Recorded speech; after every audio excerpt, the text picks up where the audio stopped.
Hey guys, welcome to the Firearm Patriot channel. Today I'm taking a look at the Kahr K9 Elite 03. I think it's probably one of the best made pistols out there. It is, in my opinion, a historical pistol in the sense that it is the gun that started Kahr in 1994. They released this and there weren't a lot of single stack striker 9mm pistols out there on the market. The snub nose revolver was still the king of concealed carry, and this gave extra capacity and was a lot flatter. So they were really innovative in relationship to that, and I think from that standpoint, given the growth that Kahr has made over the last 24 years, this is a gun that is worth getting, worth keeping, and passing down to future generations. And it is also one of the most well-made pistols that I've seen. So let's go over to the bench and take a little closer look at it. Alright guys, let's take a little closer look at this Kahr K9 Elite. Now the suggested retail price on the Kahr K9 Elite is $976, but I found it in various venues. Actual retail was anywhere from $760 to around $800. So that's what you're looking at for this all stainless steel firearm. It is a beautiful firearm. It comes in this nice hard case with a foam insert cut out for the gun, and also for 2 additional magazines. It comes with a total of 3 magazines. 2 of them are 7-round magazines and 1 is an extended 8-round magazine. Of course, you get an owner's manual and a trigger lock, but let's go ahead and take that out and show you what we're talking about here as far as how beautiful this gun is. The Elite versus the non-Elite model, the only difference really is the slide is polished and also the frame is polished, and you can see how it looks like a two-tone gun basically as a result of this polishing. Very attractive. You can get them on with night sights or non-night sights. This one does not have night sights with it. Now let's go ahead and talk about the magazines. I'll go ahead and show you the gun is unloaded. It's clear. The magazines do have witness holes. They're not numbered. They're stainless steel. You have a polymer base plate here and a polymer follower, but you do have a steel insert that's right there that comes up, catches the slide stop, and locks the slide back on the last round. Now, in firing the gun, it had no issues with the slide locking back. It locked back every time and had no issues with any of the magazines, and I did run all the magazines. Now, Kahr says that you should have a 200 round break-in period, and I shot 200 rounds to this and had 0 malfunctions with the gun in the initial break-in period, so I don't expect really to have any other malfunctions. That was using PPU NATO 124 grain full metal jacket and 115 grain full metal jacket from Arms Corps. Again, no issues whatsoever. Now, as I indicated in the title of the video, I think it's a very historical and collectible and well-made firearm. One of the reasons why I think it is historical, and not this gun in particular, but the actual model K9, is that this is the first model that Kahr came out with in 1994. It was designed by Justin Moon, and there's really nothing on the market out there like it.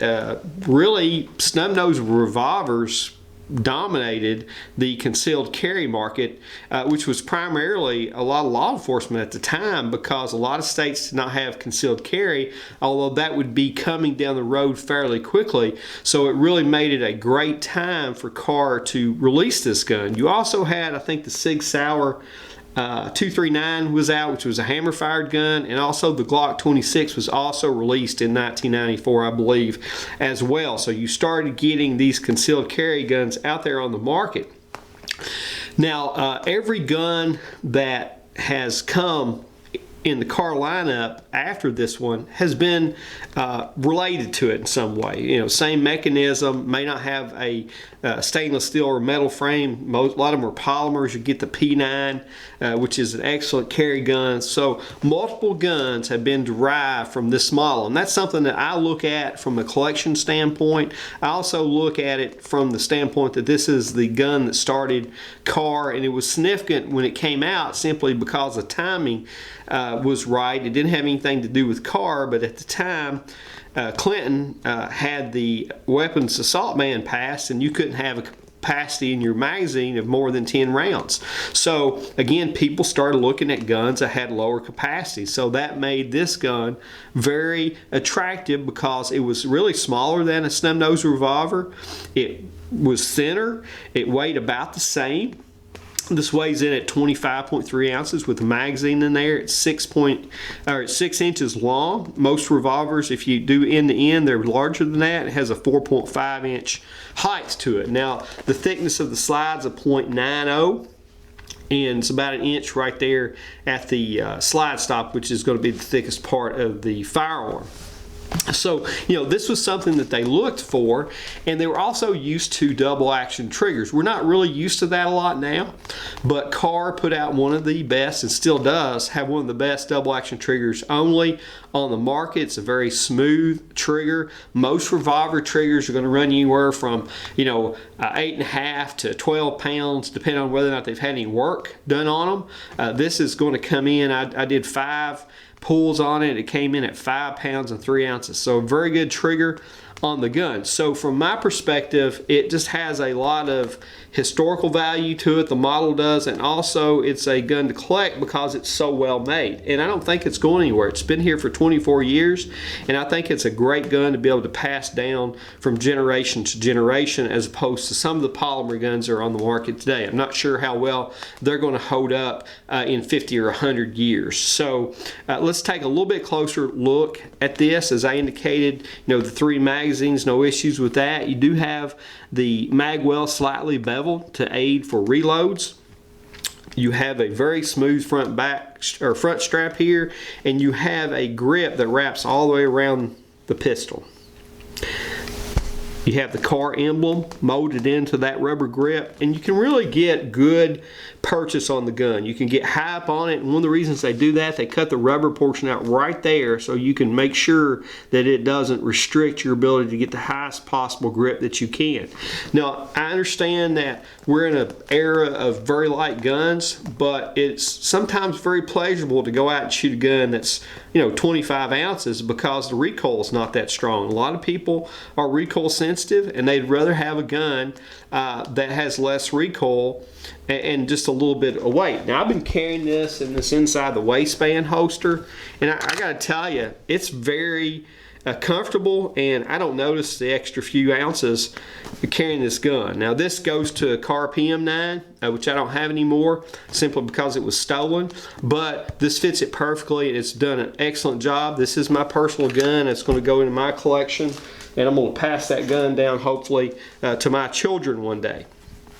Again, we kind of went over the dimensions of the gun. You have a trigger guard here that's a little small, but it is for concealed carry, but that could be a consideration if you have a climate where you have to wear gloves a lot. There are no safeties on this gun. This is a defensive gun. There's no external safety on the slide anywhere or the frame. There's no magazine disconnect safety. The only safety really you have is your trigger finger and this long double action pull. And of course, there's striker block in there as well.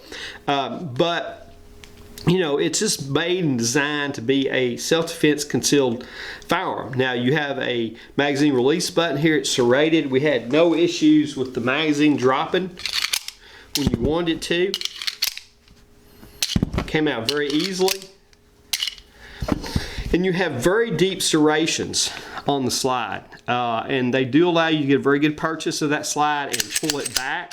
You know, Kahr pistols do have kind of a hard recoil spring just because they're so tight and well made, which obviously is going to help in their accuracy. You also have bar dot sights, bar in the back, dot in the front. They are metal sights. I love these Kahr sights. I've had them for years, shot with them. I think they're one of the easiest sights to acquire the target with quickly.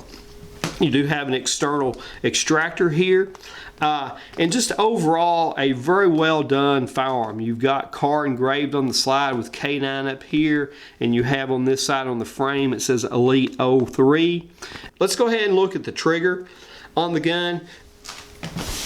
It is a fairly long trigger. Again, it's a double action trigger. There you go. And very smooth. Now, very smooth back out.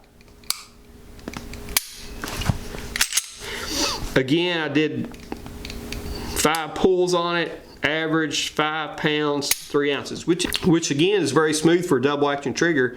Some polymer guns don't have trigger pulls like that, so it's very easy to hit your target with. You saw me out there shooting at 15 yards at the beginning of the video, no problem hitting that 2/3 target. Just very impressive. A lot of people talk about how difficult it is to take the Kahr down, but it's really not that hard. I'm gonna go ahead and show you how to do it real quick, just so we can look at the internals of this gun too, and just show you how well it's made. You have a little notch here on the slide and a notch on the frame. It's right there. I don't know if you can see them or not, but those have to come together basically like that right there, okay? And we're going to do that and then pop out the slide stop and then pull the trigger and the gun will come off. You do have to pull the trigger to get the gun off, so you want to make sure it's unloaded and pulling in a safe direction. There's nothing in the magazine well, and there's nothing in the chamber. So we're going to go ahead, again, I'm going to line that up. I'm going to take a knife. I find that's the easiest way to do it, and just kind of put it up under there. We're just going to pull that right out, pretty straightforward. And there you have that, and then we'll pull the trigger and it's going to come right off. Okay, so go ahead and take a look at the rails on this gun. I mean, you've got substantial rails on here for that slide to go on. Again, you got a very good tight fit and finish on the gun. Just a beautiful, well-crafted firearm. As far as the recoil spring, it's a single recoil, metal recoil spring, of course, and a metal guide rod. You have a match grade Walther Loader barrel. It is polygonal, and so you're not going to be able to shoot lead bullets in there. It's a little dirty, but you can see the feed ramp's very well polished on this thing, and that's probably one of the reasons I didn't have any kind of malfunctions the first 200 rounds. I mean, they really take care of and make sure they're polished out good and everything. Now you can see the lug is also offset.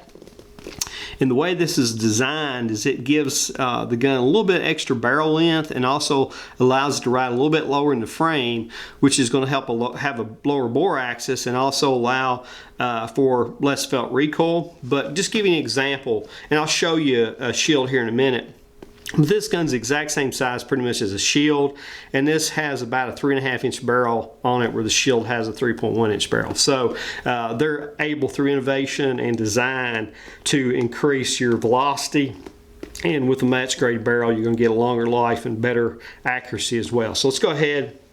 Also, there is a striker block right there. It's going to be pushed when the trigger's activated, and so let's go ahead and put it back together. Pretty straightforward, same process.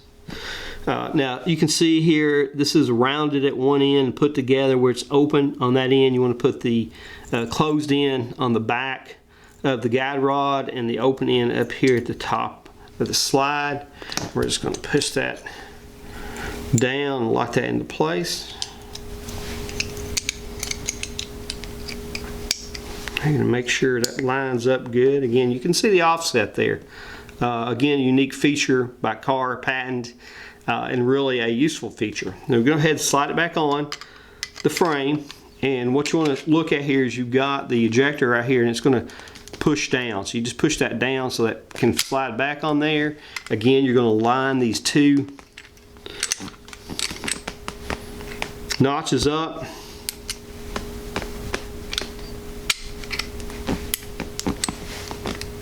And there you have it. Let's check it, function test. Everything on this gun is pretty much stainless steel. These are milled parts, they're not mold injected parts, and it's just a very well made gun. Now, as I indicated to you before, the shield that came out in 2012, almost identical size to this gun. I don't think that's by accident. I think the shield, the people out there at Smith & Wesson realized that Kahr had things right on this gun. Actually, the shield is just slightly longer, and of course if you take the magazines out, let's do that. I think they're exactly, the Kahr magazines extended out there a little bit, but they're pretty much exactly the same height, same width. So I think Smith & Wesson realized that Kahr got this gun right. I think that's why it's still being made today, and I don't look for it to go anywhere.